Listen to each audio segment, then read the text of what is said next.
Hello, how are you? Hello, how are you? Really good. Want to introduce yourself and then we could get started on Civil War? And also, Mike, Sure. so much. This is awesome. We really appreciate it. My pleasure. My pleasure. This is a nice break in the day for me to talk to some smart young people.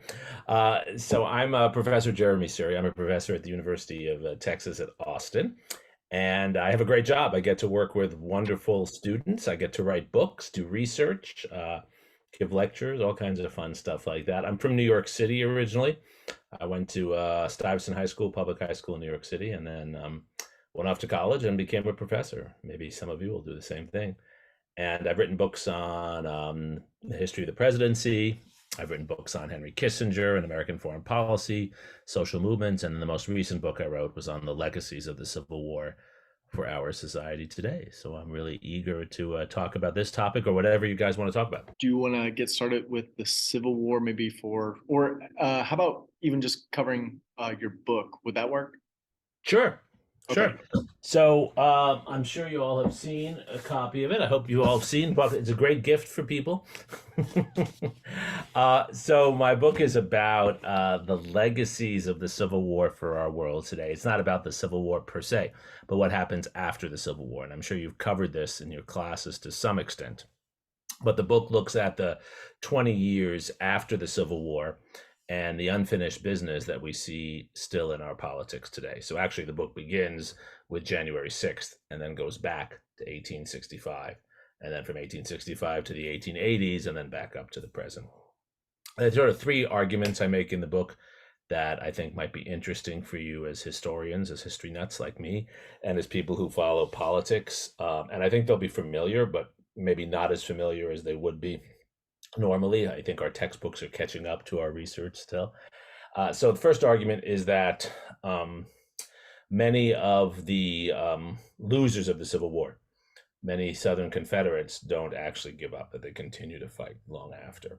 And there's a lost cause myth that carries on, which basically says it was legitimate to resist Union power. It's legitimate to protect white supremacy. It's legitimate to protect certain groups, and that a full multiracial society is not possible or not desirable. And that has many different forms, but it's the equivalent of if there were former Nazis today saying the Nazi regime was not so bad. Right, it's those from a discredited losing regime that continue to carry on a story about there being legitimate, valiant, heroic. So that's one element, and that has many forms. It justifies a lot of local violence. Groups like the Ku Klux Klan, the Red Shirts, today the Proud Boys are a manifestation of that. So that's one argument, that there's a continued resistance to union and to multiracialism and to integration that comes out of the Civil War and continues. The second argument is that many of those who resist Union power end up becoming very powerful themselves. That one of the problems after the Civil War is that the criminals are not convicted or allowed to return to power. Andrew Johnson pardons many of the Confederate leaders. It would be as if we pardoned Vladimir Putin and all the Russians who invaded Ukraine and allowed them to come back into power. And so there's a way in which the war is over, but the regime doesn't change. And there's a justification for continued violence and for some of the behavior that the war was supposed to be over. And then the third point is that in spite of these two difficulties, there still is a lot of change. And so I talk in the book about many white Republicans and many African American Republicans and others who push for enormous change in our society. And that change occurs at the same time that there is this resistance. So that's the movement towards civil rights that begins with the Civil Rights Act of 1866 and the constitutional amendments that I'm sure you've studied, the 13th, 14th, and 15th. So part of the point is that the country is going after the Civil War in two directions at once. Despite our textbooks that make us think, you're in one era or another era, in fact, the old era bleeds into the new. And so American society after the Civil War becomes more multiracial and more democratic, but also more repressive and more white supremacist. And both are happening at the same time. And that's the analog for today. That's where I close the book. I talk about some things we can do today to use this history First of all, we need to teach this history, but ways we could use this history to understand our own current moment. And what's happening in our society today is, I think if you look around, right, we're becoming a more diverse society, a more inclusive society, and we're becoming more exclusive and separated at the same time because there's a resistance to that change as there was after the Civil War. Today in the United States, there are more foreign born US citizens, more US citizens who were born outside of the US than there has been since the 19th century. And for some people like myself, the child of immigrants, just like for those after the Civil War who were part of the changes, this is a really positive thing. But for those who feel that their power is being challenged, this is a really dangerous thing. And I think this comes back, this will be my last point I'll make for now, to a truism in American history, which is that history is not driven, our history is not really driven by race or by any ideology, though ideologies matter. It's driven by power. And those who have power don't like to give up power, and those who don't have power want power. That was the whole point of the American Revolution, to then create a system that would allow more people to have power. And the challenge we face today, as after the Civil War, is how do you deal with new groups after the Civil War, 4 million former slaves, today, large numbers of immigrants and others, who by existence, by coming into schools, by coming into businesses, are challenging the established power of others. I'll start with this. You had said something about teaching history. You mentioned the lost cause myth, and kind of, you didn't mention it, but we're polarized in the history narratives that we tell. We live in a pretty red area. We're in Pennsylvania. You drive down the road, you're going to see like Confederate flags, and they would say, heritage, not hate, or something. They have totally different ideas. When you said you're writing a book, like how we should be teaching history and some of these solutions, what are ways that we can kind of build bridges, especially as like educators, Yeah. And in the history that we teach and the ways we teach it, that we can come together, learn history for what it is as best as possible, to try to Terrific question. best citizens. Terrific question. I was just at a conference last week. I gave the keynote at this conference in Salt Lake City with 400 history educators, National Council on History Education. I don't know if you're familiar with it. And this was exactly the topic. And we spent a whole day talking about it. So what you're asking is like the $1 million question, right? So I think certainly the way to teach history is not to wag your finger at people and tell them that they're wrong and bad and things like that. That just turns everyone off. That's not the way to do it.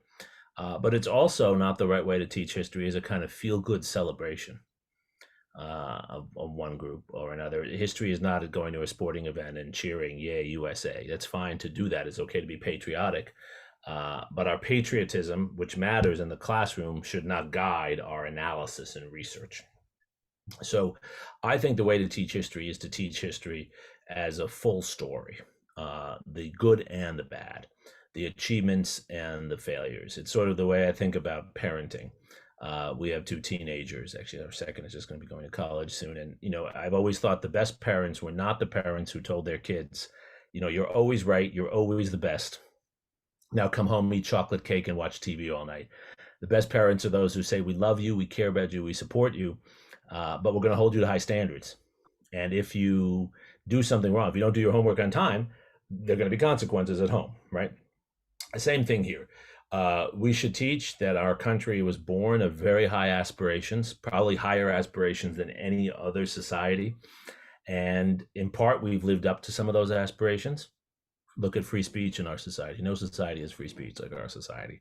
I'm the child of immigrants. I get to be a professor. I can't imagine that, in any other society. My mother's family came fleeing pogroms in Russia. She's Jewish. My father's family came fleeing starvation in India. I'm half Indian, half Jewish.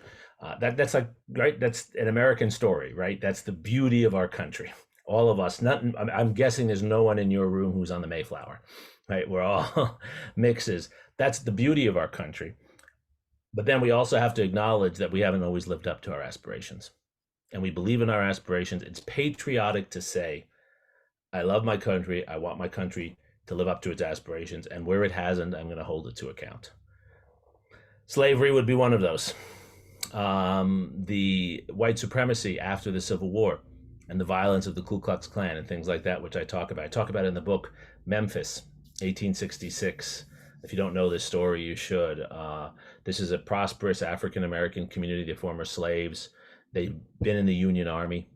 There were 125,000 slaves who ran from their plantations to join the Union Army. They put on a uniform. They defended the Union. They were building a town, a community in Memphis, and the white community didn't want them there, and not only violently attacked them, raped the women in public, burnt their houses down, did all sorts of. It's all documented. It's all. There's no doubt any of this happened. We have to hold ourselves to account and say that's unacceptable. And the people who committed that crime, which included the local police sheriff in Memphis, local judge, they were part of the rioting band of white people that went and did this to this free black community of veterans. None of them were convicted. None of them were convicted. That's not acceptable. That's not living up to our ideals. And I don't think there's anything unpatriotic in saying what I just said. We're a country of law. We're a country of fairness, and we need to hold ourselves up to the highest ideals. That's how I teach the very period we're talking about here. The Abraham Lincoln was fighting for the highest of ideals, and so many Union soldiers, so many people living in the Confederacy too. And we should give them credit for that. They were fighting for their independence as they saw it, but that does not in any way, acknowledging that, justify our being silent or whitewashing the crimes that are committed as well. So I'm for a full teaching. I want young people to see our country in its highest aspirations and its greatest achievements and where it's failed, and be motivated to make it better. And I think if you frame it that way, I hope that reasonable people can see that what you're doing is not intended to make anyone feel attacked, nor to celebrate anyone. It's to help us build a better country. That's what I think we're all about. Would you be able to talk about the party switch? Yeah. Okay, because I actually had one person in this room talk to me about it before. Is it real? Is it not? And talk to me about the details. Yeah. Go ahead. I'll pass the mic. So it's a great question. So the switch from how the Republican and Democratic parties flip, right? That's what you're asking about, yeah? Yep. Cool. So absolutely. So I have a whole chapter on the Republican Party in the book. The Republican Party, again, here's how you can, by the way, disarm people who think you're some sort of, I don't know, arch critic of the U.S. if you say critical things. The heroes in this book are the Republicans. The Republican Party was founded in the 1850s, and the first Republican president everyone in the room knows, right, was Abraham Lincoln. And the Republican Party for Abraham Lincoln was the party of ordinary people. The Democratic Party was the party of slave owners in the South, and plantation owners and big business owners in New York and others. The Whig Party was the party of economic development, also the party of big business and the railroads and things of that sort. Abraham Lincoln was a poor white man born in Kentucky, lived most of his life in Illinois. He had no slaves. He had very little land. Slavery was an abomination to him, not just for moral reasons, but for economic reasons, right? If someone could get a slave to do something, why would they pay him? Why would they pay you a good wage if they get someone else to do it for free? So Lincoln was part of this new party, a pioneering party that was designed to give ordinary men more say in politics. The Republican Party was about free labor. Everyone should be able to work and get paid for their work. Free soil, everyone who works for a wage. The party was built around small shopkeepers, small. Sorry, could you rewind like 10 seconds? Or like Wi-Fi like paused it. Yeah, so I'm sorry. Where did you get? Did you have? I talked about where Lincoln. If you're working for a wage to get free. Yeah, right. Good. Thank you. It helps me remember what I was saying. So that if you worked for a wage, every person should be able to work for a wage. So someone, poor man like Lincoln, should be able to get a job, work for a wage. They should be able to buy land, and then they should be able to participate in the politics of their community. Free labor, free soil, free men. Free labor, free soil, free men. That's what the Republican Party was all about. And the Republican Party not only stands up for union, it's opposing the spread of slavery Lincoln is not necessarily opposed to the continued existence of slavery, but he doesn't want slavery in the new territories west of Illinois, because if it's been those territories, there'll be no opportunity for ordinary men like him. So heroically, he stands up against the forces that are trying to spread slavery and prevent opportunity for ordinary men. The Republican Party is the party of ordinary men who want opportunity. And then it becomes the party after the Civil War also of former slaves. So most people don't know this. Jackie Robinson, everyone knows who Jackie Robinson was, right? Raise your hand in the room if you know who Jackie Robinson was. Yeah. First African American in the major leagues, right? Played for the Brooklyn Dodgers. Jackie Robinson in the 1950s, when he came into baseball for the Brooklyn Dodgers, he was a Republican. He was a Republican. African Americans were Republicans until the 1950s, because the party of Lincoln was the party of opportunity, and opportunity for white men, opportunity for black men, opportunity for brown men, yellow, etc. It was also the party that supported suffrage more than the Democratic Party. So this was the party of ordinary people of opportunity. The Democratic Party was the party of the Confederacy. I make that point in the book. It was the party of the former slave holders. And that was true in a state like Texas until the 1940s and 50s. The switch happens in the 1950s and 60s, because what happens 100 years after the Civil War is the Democratic Party slowly moves, first with Franklin Roosevelt and the New Deal, then with John F. Kennedy, and then a lot with Lyndon Johnson. The Democratic Party moves to accept civil rights, and it becomes the party of civil rights reform. Why? Because the Democratic Party wants those votes. As the population of African Americans and immigrants and others grows in places like Texas, those are votes that Democrats like Lyndon Johnson want. So the Democratic Party moves to accept civil rights. The Republican Party moves in the other direction, because the Republican Party then moves toward those who fear that with all of these new voters and all of these new interests dominating our politics, it's going to close off opportunity for white men. And so the Republican Party is the party of opportunity. That is the party of civil rights, until civil rights includes a much wider swath of people. The consistency in the Republican Party has been the desire to provide opportunity for those who are seen as individuals striving, often white male individuals. The party moves away from civil rights when it sees civil rights not serving that constituency. And it also moves away from civil rights because the Democrats have taken that issue and won so big. Lyndon Johnson in 1964 wins the biggest victory of any president since Franklin Roosevelt. He wins like 62% of the vote. And so Republicans like Ronald Reagan then begin to articulate an alternative position, right? Which is the position that civil rights have gone too far, that now government has gone too far, right? Ronald Reagan was originally a Democrat early in his life, and he moves to the Republican Party, just as some Republicans moved to the Democratic Party. So the issue of civil rights makes the Republican Party what it is initially, and then it motivates the Republican Party to switch in the 50s and 60s. Does that answer the question? Do you want more on that, or does that answer the question? I got thumbs up. Is there a movie about that baseball player, Chadwick Boseman? Yes, there is. There are two movies about Jackie Robinson. One of them is 42, because that was his number, and the other one is, I think, called The Jackie Robinson Story. They're both really good. But what's interesting is, again, people assume he was a Democrat because he would have been a Democrat in the 1970s, but he was a Republican in the 1950s. I don't see how the party switched. Like, it's more like the Democrats just caught up and the Republicans never changed. Like, things like affirmative action are making it about race again. And that point of civil rights going too far is valid. So I don't think it's switching. So that's a fair point. You know, there are some who would argue what you just said.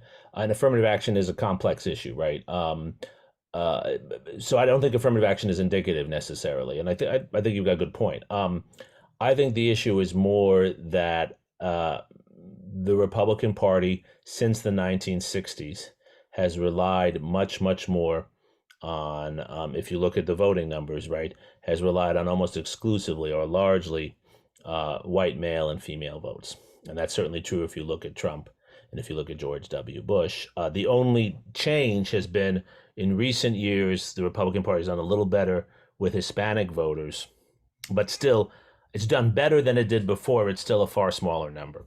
So if you go to a community, if you go to a rural community in Pennsylvania where you are, I can predict how someone voted in that community pretty well by whether they're rural and if they're white or not white. And that's just how the party has changed. That's not what would have been true. Those voters would have been Democrats that I'm referring to now. They would have been Democrats in the early 20th century. So the candidates are, of course, we can argue over which candidate, and Donald Trump is not really representative of the Republican Party. I would agree with you.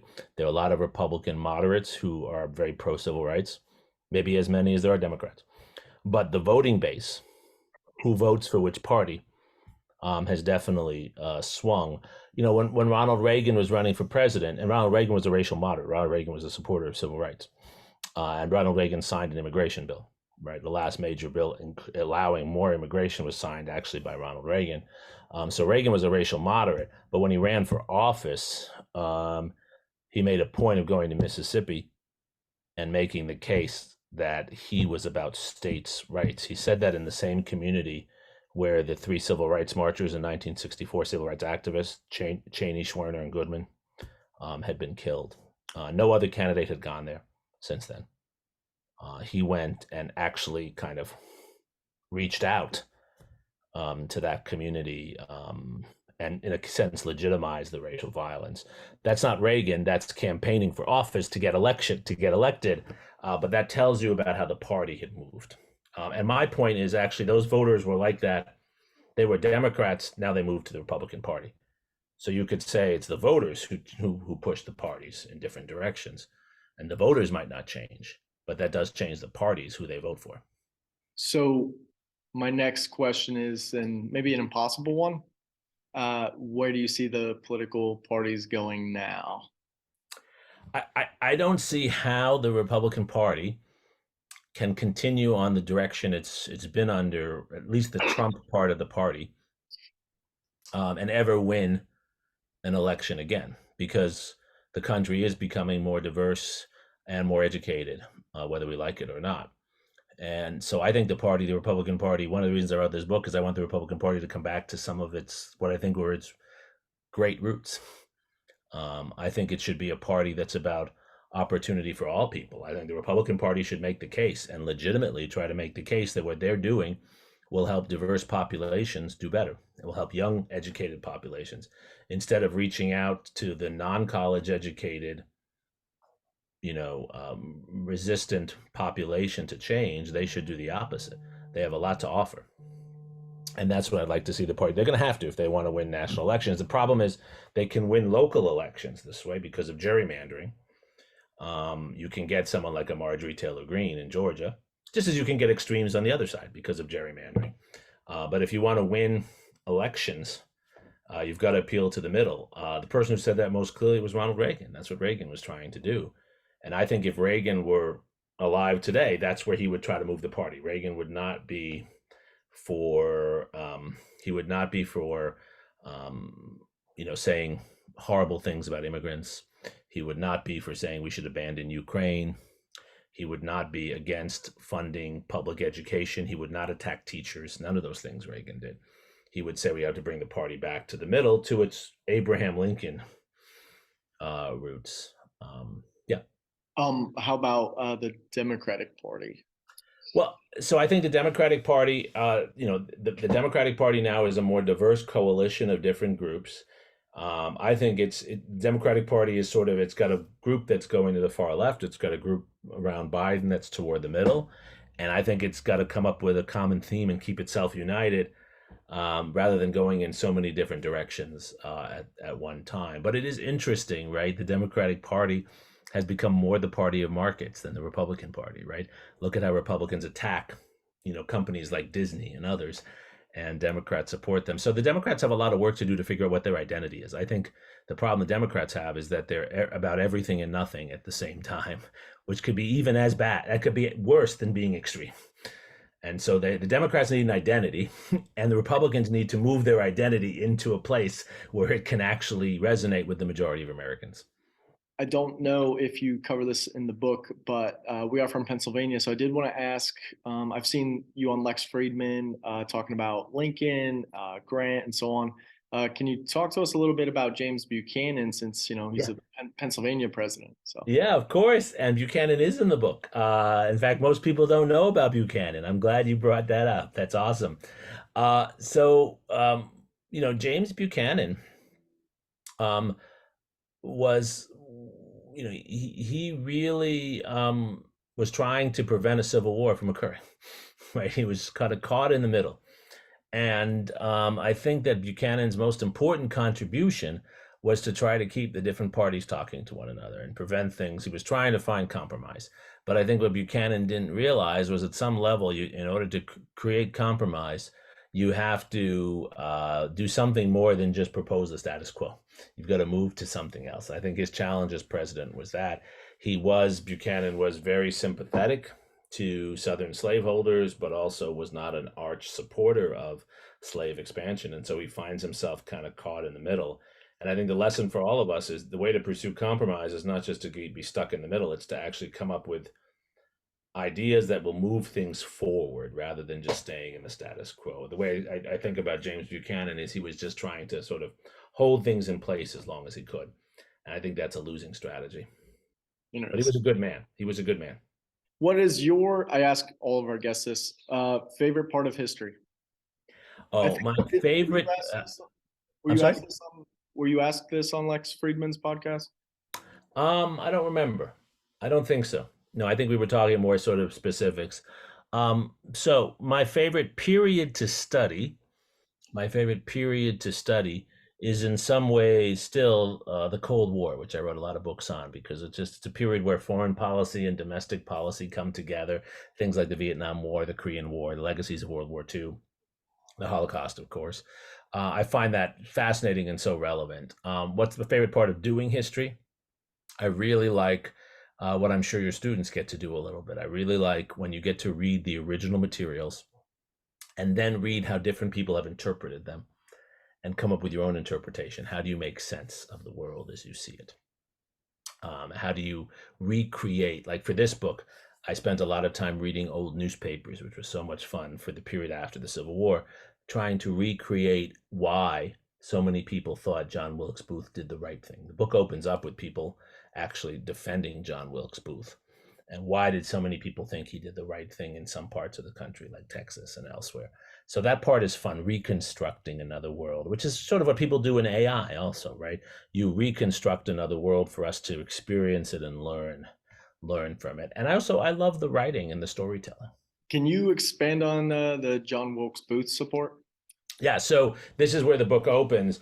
Many Americans, not half the country, but maybe close to half the country, thought Booth did the right thing. And this is, I get this from newspapers all across Texas, Georgia, South Carolina, etc. And they thought Booth did the right thing for two reasons. One, they feared that Lincoln was going to impose a harsh peace. And there were all kinds of rumors that Lincoln was going to take away people's homes, force white people into slavery. And so these rumors had people really frightened about Lincoln. And there was a sense that many had that he was a tyrant. He was seen as a tyrant. That's what he's called in the South. So Booth was a hero because he slayed the tyrant. And secondly, there was anger. Even those who didn't believe that were angry at Lincoln if they lost. And so it's sort of like when you're angry and someone does something to someone you're angry at, it makes you feel good, right? There's Schadenfreude, and that's a fancy German word for my joy in the pain of others. And Booth was doing, it's the same thing that Trump does that some people like, where when Trump insults someone who you don't like, it feels good. And that's what Booth was doing. He was attacking someone that many Southerners didn't like because he was, of course, the commander-in-chief of the Union forces. And so there was a kind of emotional reaction to it. In the North, there was an emotional outpouring because of the love of Lincoln. In the South, there was an emotional outpouring for Booth because of the hatred of Lincoln. We have to be careful in life not to support people who simply do bad things to the people we hate. That doesn't make the world better, right? Because you're out on the football field and someone tackled you and then someone goes and clotheslines them or undercuts them the next time, that doesn't actually improve your chances of winning the game. It actually makes it worse, even though it feels good at the time. When you're doing the research and going through the newspapers, what are some of the resources like that you use, even just for your book, that are accessible to history students like that I have? Great. So I want to recommend, that was the one thing I was thinking about before we came on. I want to recommend 3 places your group can go to look for great sources that are free and easy. One, the Library of Congress has a newspaper database. Just Google Library of Congress newspaper database. It is so awesome. I'm going to nerd out on you for a second here, right? You can basically go in, put in any city, any time period, and get old newspapers from that period. They don't have every day, but if you put in your part of Pennsylvania and you put in a set of years, let's say you want to look at the years your grandfather came to this area or whatever, you can find newspapers. It's super interesting and fun, and you can just read them on your laptop. I used to have to go into the microfilm when I was in graduate school. I had to go to the basement of the library and microfilm. That's why I have glasses, because I was reading microfilm for so long. You can do this on your laptop. Library of Congress newspaper database. Second resource I love using are presidential libraries. Every president from Hoover on has a presidential library, and then they've gone back and created some. There's one for Garfield, there's one for Lincoln, and just go presidential. Let's say you want to look at Eisenhower Presidential Library. They have all kinds of documents available. For example, if you're interested in the Cuban Missile Crisis, you can go to the John F. Kennedy Presidential Library, and they have a whole section of documents just on the Cuban Missile Crisis. So presidential libraries. Third source that I think is absolutely incredible and super useful is a series called Foreign Relations of the United States. Foreign Relations of the United States. Again, just Google that. Those are State Department documents. They go back to the Revolution. And the State Department publishes documents in yearly increments that show what American diplomats and others are doing. So if you're interested in World War I, you can read online almost all the documents, or many of the documents, for U.S. policymaking during World War I. So those are 3 sources my students in college use all the time. If you start using those in high school, you are well prepared for college. Again, Library of Congress newspaper database, presidential libraries, and Foreign Relations of the United States. Excellent. Thank you. So we have about 5 minutes left. I have one more question. You have one? Oh, I two do. questions. Now they're coming with 5 minutes left. Go ahead. It's very open-ended. When I was in college, we talked about the Nadir of Race Relations, and I never was able to fully wrap my head around it. I know we're looking at post-Civil War time period here. I was never able to fully grasp it. I was wondering if you had anything to offer on it. I didn't hear, what was it? The nature of race relations, you said? Nadir of Race Relations. The nadir of race relations, the low point of race relations. Right. And so, and that being the Civil War, that's what you were referring to? Yes. Yeah, I think, I mean, you could argue it was the low point of race relations, the Civil War. I think it's a fair point, because it was a period when, the only period when we went to war to defend or to fight over race.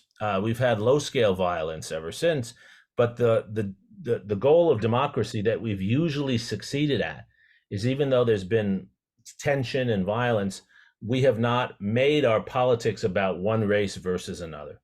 Whereas in the Civil War, even though the majority of the soldiers fighting on both sides are white, the war it's not over states' rights, the war is over slavery. And so we've allowed racial issues to put us at war with one another, and we can't ever let that happen again, obviously. So that's why I'd say it's the nadir, but it's not the only low point. We come up from there, but the question is, do we come up as high as we should come? My belief is, and I don't think race is the most important issue, but I do believe there's a lot of work we have to do as a society to still overcome the legacies of racism in our society. The average African-American family today has a net worth that's about 1/10 the average white family, and there are more black men in prison than there are in college. And that's not good for anyone. That's not good for anyone, but it's still not it's not as low as we were in the Civil War. And by the way, I don't think that's anyone's fault in this room It's actually because of historical patterns. That's the whole point. We can fix this without having to blame anyone. And there's another question, yeah. Do you think that, like you, in your argument, like the third argument, you stated that there's like a power struggle?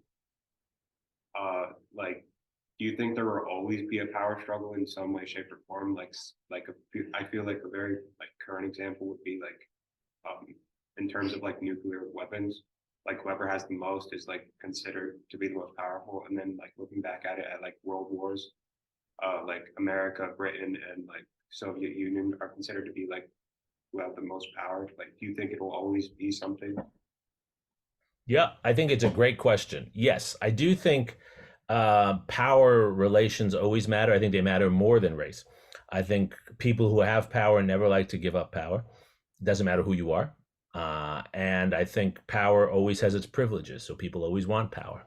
And so that's the reality. Now, a functioning political system that we've had better than most other societies, but still could make it better, is a system where people can share power.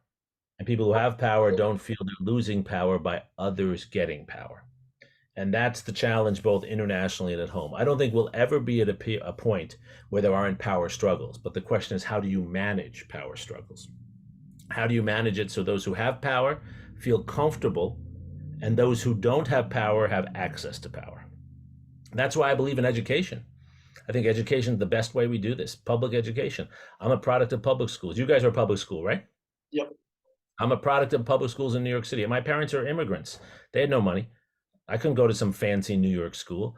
I went to public schools. I got a scholarship to college, and I got to do what I do and live better than anyone in my family ever did before. Even though we're not rich, we get to live well because I had an opportunity, right? Education gives you a chance to get power because when you're educated, you have access to knowledge and you can use that to get a job and do things you wouldn't do otherwise. But hopefully the people who are really powerful already see that as helping them because it makes our economy stronger, right? It makes everyone better off. That's why I'm for education. And I'm always skeptical of those who are not for education because I think if they're not for education, they're really afraid to see new people challenge them, aren't they? But what people should recognize is that even the most powerful people benefit from a more educated citizenry that can have access to more power that can help our economy grow. And so that's really my position, why I've always been an educator. So we have about 30 seconds. Your advice to history students. My advice to history students is find the kind of history you love. It doesn't matter. Military history, social history, ancient, modern, read a lot of it, write about it, and that will help you get into college. And when you're in college, that will help you no matter what you decide to major in. If you know how to read well, and you know how to write well, you will succeed in anything. Thank you so much. My pleasure. Good to meet you all.